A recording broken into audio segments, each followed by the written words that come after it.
Our world has a lot of problems. Homelessness, drug abuse, education inequality, human trafficking. And no, we're not just playing sad charades.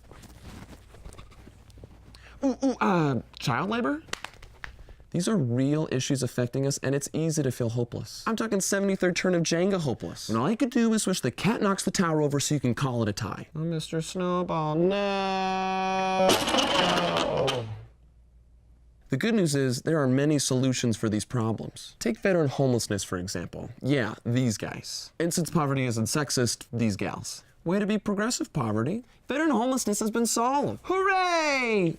But hold up, though. You're probably thinking, wasn't I just on the National Coalition for Homeless Veterans website? And didn't it just say that there are over 40,000 veterans on the streets every night? Well, mister, I know how to use the internet. You're 100% right. Veteran homelessness is still a huge problem. But we really have solved veteran homelessness. I wouldn't lie to you. In the words of famous R&B singer Knee-Yo, I don't get down like that. Sorry. So how do these two statements not conflict? The answer is that veteran homelessness has been solved in over 3 states and 61 cities in America. But the rest of them have either opted to not implement the same solution, need more support, or more likely have simply never heard of it. Here are a few more huge problems with solutions that you most likely have never seen. Opioid use, prison reform, a lack of pineapple on pizza. And if you think pineapple on pizza is gross, you're either a liar, have never tried it before, or being brainwashed by the Soviets through your microwave. Back to the problems. Nobody knows about it. There's a saying, problems shout, solutions whisper, which means people pay more attention to the bad than the good. There are at least 5 news stories about E. coli for every 1 story about a cat cafe. It's a cafe with cats. How are solutions not more widespread? New Orleans headed the charge in eradicating both veteran homelessness and 2D animation. Ooh, dis! Yet it is still rampant in other parts of the country? I'm looking at you, California. The only 12,000 things I want to come out of California are those delicious crunchy almonds. We call this phenomenon the island effect. And we're not talking about what happens to your dad after he retires. Suppose there is a solitary woman on an island with a problem. And just for the sake of the hypothetical, her problem is, how do I make my boring pizza more delicious? The answer is add pineapple. It gives your savory carbolicious treat just the right amount of sweetness without compromising the entire pizza experience.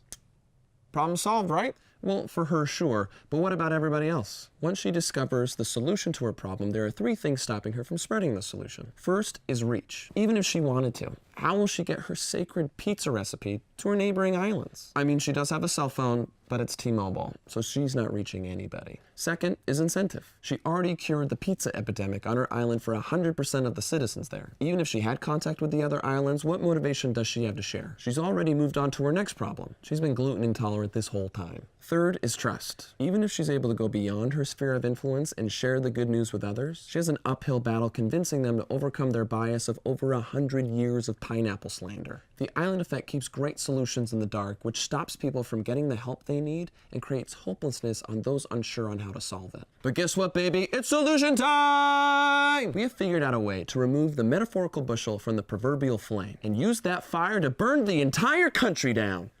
I feel like I said that wrong. Here's how we do it. Step 1. Identify proven, time-tested solutions that actually work, like what New Orleans did with veteran homelessness, and not silly solutions that do nothing. I'm looking at you, Banana Case. Or solutions that actually hurt people, like Tom's shoes. Yeah, surprise hipsters, your $60 cloth socks are actually putting third-world shoemakers out of business. Boom, roasted. Now I feel bad. And we definitely need to stop giving so much weight to solutions that are chosen by our favorite celebrity. Hi, I'm a famous person, and everyone needs to donate their money to prisoner of war pug refugees in the Southwest East. I'm like so woke. Step 2, we provide a vehicle for wide reach. There are a lot of really smart people with incredible ideas for solutions who either don't have the tools to share them or just lack basic communication skills. Take Dr. Smartybook's PhD. I am a smart person. He knows a lot about how to solve a huge social problem.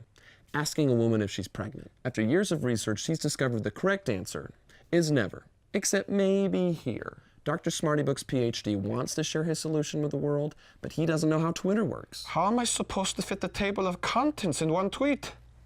I am # confused. And when he does share his message, it's way too complicated for dumb people like us to understand. And after a multivariate analysis controlling between 2 double-blind groups, the data indicates a discrepancy between gestational duration and identification of fetal development. Dr. Smarty Books, you're so smart and so boring. Important messages like these need to be packaged and delivered so they can be understood well enough to be shared. And research has shown that people like sharing funny stuff. For example, Vox documentary on food waste got 2.3 million views. And John Oliver got 9 million views on the same topic. So, Dr. Smarty Books, you just need some comedy to give your solution wings. What is the deal with dudes asking ladies if they're pregnant? I asked my wife and I still felt awkward. Even when good solutions exist, the average citizen can feel stuck and often doesn't know how to act. Back in 2014, America was given a call to action to increase awareness of ALS, and over 17 million people participated, exposing Lou Gehrig's greatest weakness: ice water. Need another example? The Seattle Times reported on education reform, and the parents took the article as a call to action to demand change. Representative Lillian Ortiz-Self reported after the Seattle Times article, we had more outcry from parents than ever before. The coverage pressured legislature to improve education for minority students. And I thought positive peer pressure was when all my middle school buds convinced me to get that sweet NSYNC bandana. It's timeless. So what is the point of all this? Currently, there is no outlet that shares vetted solutions with humor and a call to action. But imagine a world that did. There are over 17 million compassionate people waiting for their next ice bucket challenge. And they need one thing: a semi-attractive white man to tell them how to do it.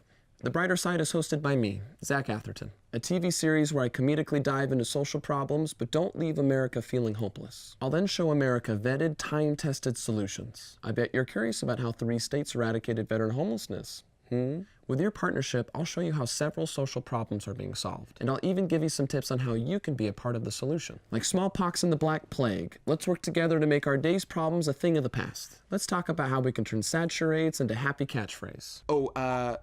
It's a new show that's gonna change the world through comedy. The Brighter Side. Exactly.